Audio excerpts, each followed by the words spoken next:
My parents made me cancel my vacation because money was tight, but then I found their cruise tickets. I didn't confront them, but now they regret everything. I was cleaning my parents' kitchen and babysitting my nephew when I saw it. A thick envelope sitting right there, half open like it was nothing. The logo on the front caught my eye first. A fancy cruise line, the kind you only see in those luxury travel ads. I frowned and pulled the papers out. It took me 3 seconds to understand what I was looking at. A full itinerary.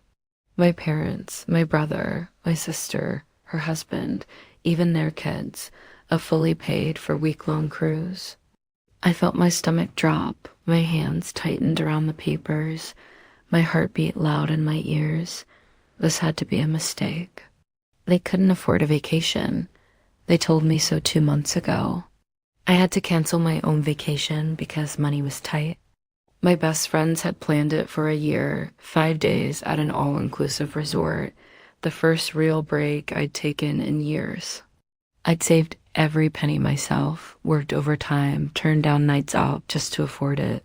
Then my parents sat me down and told me they needed help.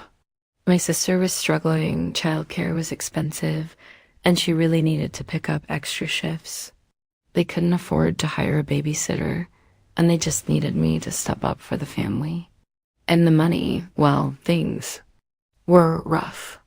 It's just not responsible for any of us to take vacations right now, my mom had said, shaking her head. We all have to make sacrifices, so I canceled. My friends were disappointed but understood. They went without me. Now, standing in my parents' kitchen, holding proof that they had lied to my face, I felt something inside me snap. They hadn't just gone on vacation. They had gone without even telling me. No one had mentioned it, not once. My brother had texted me that morning about borrowing money to fix his car. My sister had asked if I was free for babysitting next weekend. My mom had called just yesterday to chat about nothing. And yet, they were all leaving in 2 days for a cruise. A cruise scheduled for the exact time of year I could never take off work. I stared at the dates on the paper. This wasn't a coincidence. They hadn't just forgotten to invite me. They had planned it for a time when they knew I physically wouldn't be able to go just in case I found out and wanted to join. I heard my mom coming down the hallway humming to herself. I shoved the papers back into the envelope and stepped away from the counter just as she walked in. "Oh, honey, thanks for watching him today," she said, grabbing a bottle of water from the fridge. "You're a lifesaver." I nodded. I couldn't trust myself to speak. She had no idea I knew. No guilt, no hesitation. I forced a smile. No problem. She glanced at the clock. Oh, I have to pick up a few things before she cut herself off like she almost said something she shouldn't. I waited. She cleared her throat and smiled. Before dinner, I let her leave without saying another word. I learned early on that in my family, fairness didn't exist. When I was 6, I wanted dance lessons. My mom sighed and told me they were too expensive. We just didn't have the money for that kind of thing. I understood. I was a kid, but I wasn't selfish. I dropped it. A month later, my sister got horseback riding lessons. Not just a one-time thing, either. Weekly private sessions. My parents called it an investment because it was her passion. They never saw the problem. It was like that my whole life. My siblings got what they wanted. I got excuses. When I was 12, I wanted a new bike. My brother got one for his birthday, a shiny blue mountain bike with thick tires. When I asked for one too, my dad gave me my brother's old one. The seat was torn, the handlebars wobbled, and the brakes barely worked. But it's still good, he said. You don't want us to waste money, do you? When I was 15, my class was planning a trip to Washington, D.C. I wanted to go so badly. I saved up from babysitting, doing odd jobs, even skipping lunch at school so I could put away a little extra. I always see. A week before the deposit was due, my mom sat me down. Honey, we just can't afford it right now, she said. That's a lot of money. Maybe next year? I nodded, swallowing my disappointment. I knew how things worked by then. A month later, my brother went on a ski trip with his friends. My parents paid for the whole thing. I asked about it once, just once. Mom gave me a tired smile.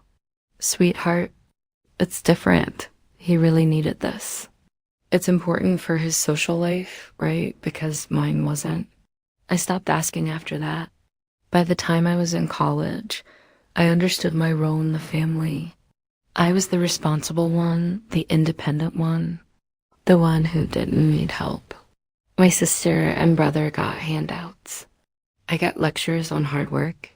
My sister's wedding, my parents paid for the whole thing. Venue, catering, dress, everything. When I graduated, they gave me a congratulations card. No money, no support, just words. My brother struggled in his 20s. He racked up credit card debt, lost jobs, made bad financial decisions. My parents bailed him out every time. You're doing fine on your own, my dad told me once when I asked why they never helped me the way they helped him. You don't need us the way he does. I did need them. I just never had the luxury of showing it. By the time I started working full-time, my parents started relying on me for favors. Babysitting, helping out with bills, always giving, never getting, and the vacations. That was the final straw. It had happened before, more than once. Plans would be made, trips discussed, ideas thrown around until it came time to actually book. Then suddenly something would happen. Money would get tight. Someone would need help. My sister's kids had school, or my brother had work, or my parents had too many expenses that month, so we'd cancel. Or at least that's what I thought. Now, looking at those cruise tickets, I realized the truth. They weren't canceling vacations. They were canceling my vacations. Every time a trip included me, it would magically fall apart. But when it was just them, money was never an issue. I thought about all the times I'd sacrificed for them, the trips I'd missed, the friends I'd let down, the years of putting them first, and I thought about how they had gone behind my back, how they hadn't even told me, how they had planned. It's so I couldn't possibly join just in case I found out. I wasn't even worth an excuse this time. That was when something in me changed. I didn't say anything. I didn't confront them. I didn't make a scene. I just stopped. The first test came 2 days later. My sister called me in a panic. Hey, can you watch the kids this weekend? Something came up at work and I really need the shift. I usually would have said yes. Always did. I would have rearranged my plans, given up my free time, dropped everything to make her life easier. Instead, I said, I can't. Silence. What? I can't, I repeated. I'm busy. I could hear the confusion in her voice. But you never have. Plans on weekends. That stung more than I expected. She wasn't even trying to be rude. She just meant that I was always available. Not anymore. Sorry, I said and hung up. The text started an hour later. Mom, your sister said you won't babysit. Are you okay? Me? Just busy? Mom, busy with what? I didn't respond. I let her sit without uncertainty. The next day, my brother called. Hey, random favor. Could you spot me like $100 just until payday? I almost laughed. This was the same brother who had just come back from a vacation I wasn't invited to. The same brother my parents bailed out constantly while telling me I was fine on my own. Sorry, I said. Money's tight. Silence. Oh, really? He sounded caught off guard. I don't think I'd ever turned him down before. Yeah, I said. We all have to make sacrifices, right? I could hear the confusion in his voice. He mumbled something about figuring it out and hung up. It didn't take long for them to realize something was wrong. Mom called me that night, her voice overly sweet. Hey, honey, is everything okay? You've been a little distant. I leaned back against my couch and stared at the ceiling. I'm fine, just focusing on work. Oh, good, good. She paused. We missed you this past week. I nearly choked. They missed me. The people who had gone out of their way to make sure I couldn't be there. That's funny, I said. I didn't. Even though you were gone. Silence.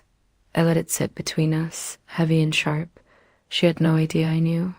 Anyway, I said, my voice light, casual. Hope you had fun. I hung up before she could say anything else. The cracks started forming fast. My sister struggled without me. She had to start paying for a sitter, and suddenly her extra shifts weren't worth the cost. My brother had to figure out his own finances.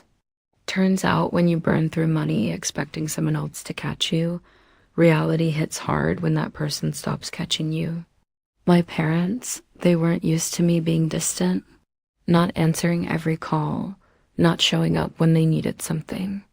I didn't fight with them. I didn't call them out. I just wasn't there and they felt it. I knew the exact moment it shifted from confusion to panic. Mom showed up at my apartment unannounced. She never did that. I opened the door and saw her standing there holding a bag of homemade food like a peace offering. Thought I'd bring you dinner, she said, smiling too wide. I let her in, but I didn't feel the silence like I used to. I let her fidget, looking around my apartment like she was trying to find proof that something was wrong with me. Finally, she sighed. Hey, just tell me what's going on. I blinked. Nothing's going on, Jess. She set the bag on the counter. You've been different. You're not answering calls. You're avoiding your family. I'm not avoiding anyone, I said simply. I've just been busy, her lips pressed together. Are you mad at me? I met her gaze, holding it, letting the silence stretch. I wanted her to sit in it. Why would I be mad? I asked finally, because I had to cancel my trip while you all went on a cruise without me. The color drained from her face. I had never seen her look guilty before. She opened her mouth, then closed it. Jess, it wasn't like that. Oh, I tilted my head. Then what was it like? She floundered. We didn't think you'd want to go, and you're always so busy with work. We thought that's interesting, I said, voice even. Because you didn't even ask. She swallowed hard. Honey, it wasn't personal. It always is, I said. Her mouth opened, but no words came out. I let her sit in it. And then for the first time in my life, I didn't let her off the hook. I let her sit there shifting uncomfortably, looking for a way to twist the conversation back in her favor. For once, I didn't let her. She had nothing to say that would change what happened. No excuse that would make it better. I watched as she cycled through her usual tricks. Fake concern, guilt, downplaying the situation. None of them landed. I wasn't playing the game anymore. After a few seconds of silence, she forced out a laugh. Oh, Jess, don't be so dramatic. It was just a trip. I smiled, not the kind she was expecting. You're right, I said. And now it's just me being busy. Just me choosing to put my own life first. Nothing personal. Her jaw tensed. She wasn't used to being on this side of the conversation. She tried to keep the mood light as she left, but I could feel the tension in her voice, the uncertainty. She couldn't figure out what was happening. I wasn't arguing.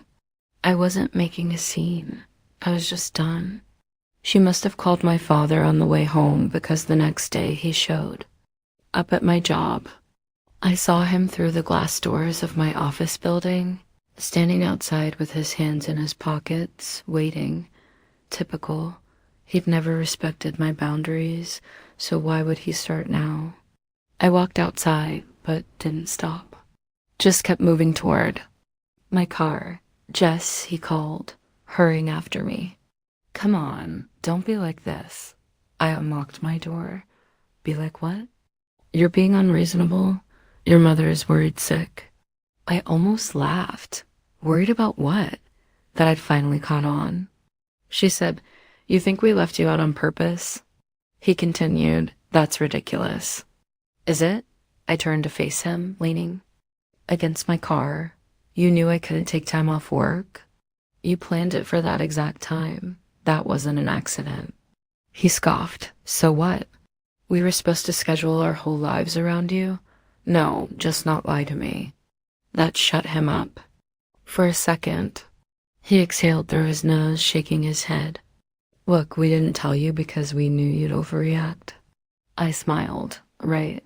So the solution was to prove me right." He shifted his stance, crossing his arms. "You're making this a bigger deal than it is. You've always been so independent. We figured you wouldn't care about something like this." That part stung, not because it was true, but because it was what they had always told themselves to justify what they did. I had never been independent by choice. I had been forced to be. I let out a breath. "You know what's funny? When you needed me, when you needed money or babysitting or favors, you never once thought I was too independent." His face darkened. "Jess, no," I said sharply. "You don't get to spin this. You don't get to stand here and act like this is my fault. You needed me my whole life. I needed you once, and you lied to me." I opened my car door. He stepped forward like he wanted to stop me, but something in my face must have warned him not to. I got in and shut the door. I didn't look back as I drove away, but I wasn't done yet. I knew how they worked. If I didn't make things explicitly clear, they'd tell themselves whatever version of reality made them feel better. So I made sure there was only one version. I went home, blocked my sister's number, then my brother's, then my parents'. Then I did something I should have done a long time ago. I quit the family group chat. It was instant. Less than a minute later, my mom was calling my work phone. I ignored it. Then an email popped up. Subject: "What are you doing?" Body: "Jess, this is childish. I don't know what you think you're accomplishing, but we're still your family. Call me back." I deleted it. They weren't my family. Not anymore. They had made that choice a long time ago. I was just finally making mine. I really didn't expect how quickly things would fall apart without me. At first, they tried to act like nothing had changed. Maybe they thought I just needed some time to cool off, that I'd come back like I always did, that I'd eventually feel guilty enough to pick up the phone, answer a text, step back into the role I had played for years. But this time, I didn't. And without me, everything started breaking down. It happened gradually at first, little things. My sister, unable to find a babysitter, started missing shifts at work. A couple of missed shifts turned into warnings. Warnings turned into fewer scheduled hours. Since she was making half of what she used to, my brother, whose finances had always been a disaster, ran out of people to ask for help. The money I had loaned him in the past had never been repaid, and now that I wasn't around, he had no safety net. He had always assumed our parents would bail him out if I wasn't there, but they were drowning too. Because the thing is, they had always depended on me more than they realized. I had never outright given them money, but I had covered bills when they came up short, chipped in for groceries, paid for things here and there just to help out. I had taken care of problems before they even became problems, patching up the holes in a sinking ship. And now that I was gone, the whole thing was sinking fast. A week after I cut them off, my mom called my work phone. I let it go to voicemail. The message was eerily calm. "Jess, sweetheart, I know you're upset, but things are really difficult right now. Your sister is struggling. Your brother is having a hard time. We just need a little help getting through this rough patch. Call me back." Okay. I didn't call back. The next day, another voicemail. This time, she sounded more strained. "Jess, I don't understand what you're trying to prove. We're family. You're making things harder than they need to be. I know you don't want to see us suffer, so I ignored it. Then the real panic started. A call from an unknown number, then another and another. I finally answered, already exhausted. Hello? A sharp breath, then my sister's voice. Are you seriously going to let Mom and Dad lose the house? I blinked. What? They're behind on their mortgage, she snapped. They were covering for me and Brandon when we needed help, and now they're screwed. They're literally weeks away from losing everything, Jess. Something inside me froze. This was bigger than I had realized. I had known they were struggling, but it was almost impressive in a way. They had gone on a luxury vacation just months ago. Guilt tripped me into canceling my trip to support the family. And now, suddenly, they were on the edge of financial ruin. What do you expect me to do? I asked, my voice flat. Oh my God, Jess, are you serious? Mom and Dad are going to be homeless. They need help. I let that sink in. They needed help. Just like I had needed help growing up. Just like I had needed support when I put myself through college. Worked multiple jobs, took care of myself while they threw money at you and Brandon. They had never been there for me. But now that their backs were against the wall, now I was supposed to save them. Jess, my sister, tried again. We're talking about Mom and Dad's house. The house we grew up in. I cut her off. If I lost my job tomorrow, if I couldn't pay my rent, if I called and begged for help, would you take me in? Silence. A long, cold, telling silence. Jess, she said, quieter now. It is the same, I said. And you know it. Another pause and then anger. You're being so vindictive, she snapped. We're supposed to be family. We were supposed to be family when you all went on a vacation and left me behind. That's not the same thing. Goodbye, Lisa. I hung up. And this time, I felt nothing. No guilt, no second chewing. They had made their choices. Now they were living with them. A few days later, my mom showed up at my apartment. I wasn't even surprised. I opened the door to find her standing there, her face pale, eyes red like she had been crying. She didn't even try to pretend this time. Jess, she whispered, we have nowhere else to go. I let those words settle between us. She meant it. They had exhausted every option, burned through every lifeline. I was their last resort. And I knew in that moment that if I let them back in, if I helped them now after everything, they would never stop. They would never change, and I would never be free. I exhaled slowly, gripping the door frame. I'm sorry, I said, but I can't help you. Her lips trembled. Just please. If I was the one standing here, I said softly, would you let me in? Tears spilled down her cheeks. You're our daughter. I nodded. And I was your daughter when you chose to leave me out. I stepped back and I shut the door. I stood there listening, waiting. I heard her cry. I heard her plead one more time. And then finally I heard her leave. I exhaled, feeling something lift off my chest. It was over. Was I wrong?